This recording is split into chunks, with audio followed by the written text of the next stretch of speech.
Welcome to this video lecture series on linear hydroelasticity. I'm Ron Riggs, Professor Emeritus of Civil Engineering at the University of Hawaii and founder of NumSoft Technologies, which develops HydroNXR.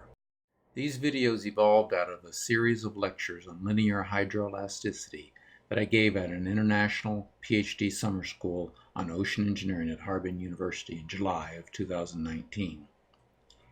The International Summer School was organized by Professor Masood Hayat Dawoodi of the University of Dundee in Scotland and Harbin University, and Professor Binbin Zhao of Harbin University.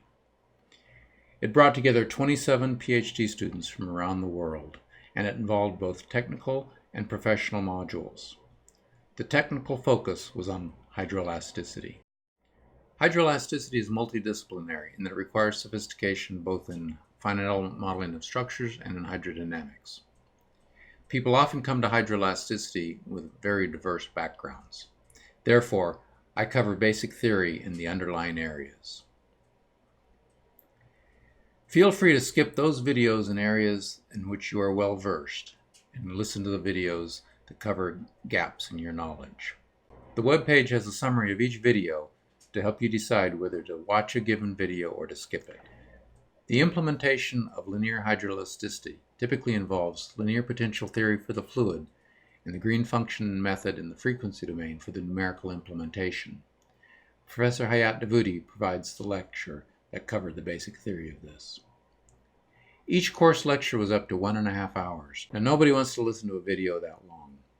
So what I've done here is broken up the lectures into much smaller videos.